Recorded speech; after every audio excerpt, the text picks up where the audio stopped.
Hello, my name is Kishan Bakrania and I am a health data scientist here at RGA. I'm going to be talking to you about the challenges of COVID-19 mortality data. I hope you enjoy the presentation. This slide shows the outline for this presentation and the main points that I'll be covering.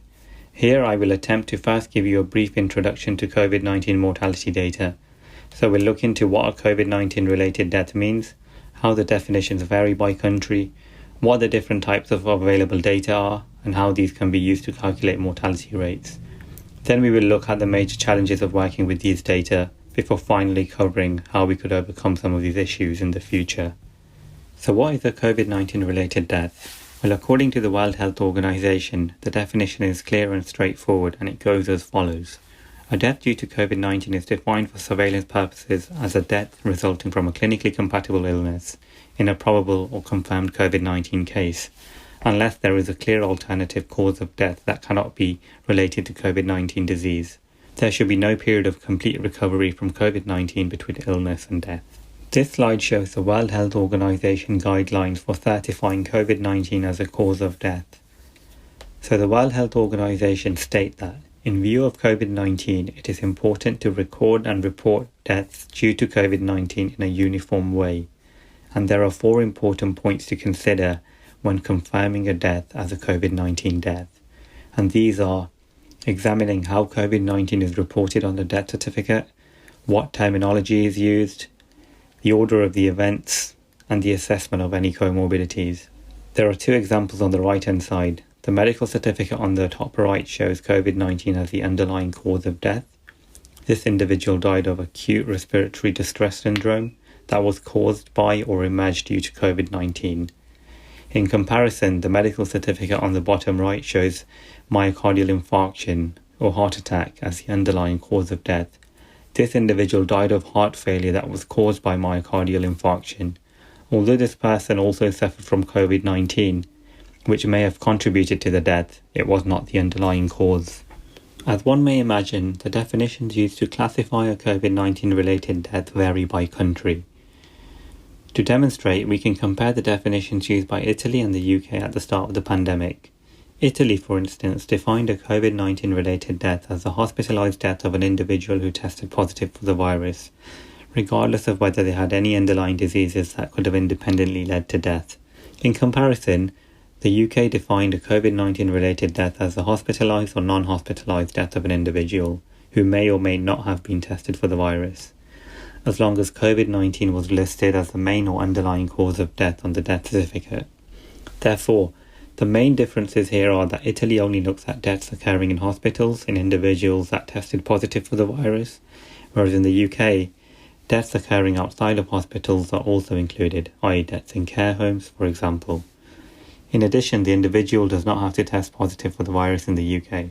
So as you can see, comparing COVID-19 death data between different countries, particularly those that use different definitions for COVID-19, is difficult. What are the different types of data available? COVID-19 mortality data are available from national data sources or repositories. Usually, data split by age, sex, and comorbidities are also available. In order to calculate mortality rates, we also need the population data, and these data are available via the United Nations, who tend to hold these statistics for every country in the world. Again, these data are also available for certain age and gender groups. Continuing on from the previous slide, this slide shows the COVID-19 death data for Italy as an example.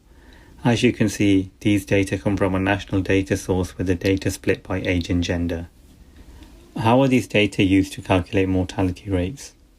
Well, for example, if one is interested in looking at the mortality rate in a specific age group, the total number of COVID-19 related deaths in that age band would need to be divided by the total population in that particular age band. So, this example calculates the mortality rates in Italian adults aged 80 years and above. The described computation shows that the mortality rate in this group of adults is 4.7 deaths per 1,000 population. So what are the main challenges of working with COVID-19 mortality data, particularly if interested in comparing data between different countries? Well, they all come from different data sources and governing bodies, which brings in a whole host of issues. The key ones are listed here. There are language and translation issues, data are released at different times for different countries, Some countries report data in a weekly format as opposed to a cumulative format. And then there are also differences in data quality, which can be a problem especially for those countries where the data volume is low. Another key challenge are different data formats, which I'll touch upon in the next slide. This makes extracting data a tedious task. Moving on, stratified data are not always available, with the biggest challenge being the age-stratified data, particularly when comparing data between countries that use different age segments. The age bands used by a country can also change over time. Then there's the difference in the death definition, and we already saw an example with the UK and Italy earlier. And finally, we have missing data. This can occur, for example, when the total number of age-stratified deaths does not sum up to the total number of deaths reported in a country. And I'd just like to emphasize that the biggest challenge out of all of these is the different age groups used by different countries. This requires standardization and a method to harmonize the different age groups across the different countries, which would allow for a direct comparison. Particularly focusing on stratified data here, this slide covers the main challenges that individuals face when scraping these data together. So we've got 4 examples here: Belgium, Italy, South Korea and the UK. As you can see, the Belgium data comes from an infographics tool which you have to hover over in order to view the data. The Italy data comes from a PDF report that is published in Italian, so this requires translation, and sometimes these tables are also published in different parts of the report than the usual places. And as you can see, Italy uses different age bands in comparison to Belgium. The South Korean data are published on a graph on a web page, so again it's a bit tedious to gather these data. And the UK data are released via CSV format once a week. As well as the different age bands, these data are in weekly counts rather than the more commonly used cumulative counts, so they require additional manipulation. In addition, some countries will release data every day, some will release it every week, and some will release it even less frequently than that, making it a complicated task to collect uniform data. So we can't overcome all of the challenges that I've talked about, but we can overcome some of them. There are a couple of challenges that we can address in a relatively straightforward manner. One of them is in relation to the changing death definitions over time. Countries tend to change what they're counting as a COVID-19 death. However, monitoring this continuously can allow us to make better, more alike comparisons between countries. The other challenge that can be addressed is the harmonization of the different age segments used by different countries into generic age bands. And the standardization approach that we would use to achieve this is called smoothing, which is based on the Weibull distribution. In brief, we would fit a Weibull distribution to the raw age data groupings before scaling these counts into more granular age categories, using the probability and the density of the original counts. These granular counts are then reaggregated into our standard age segments of interest, which in this case are 10-year age bands. This technical method was developed and validated internally and was found to be the best method when compared against the log normal and the gamma distributions.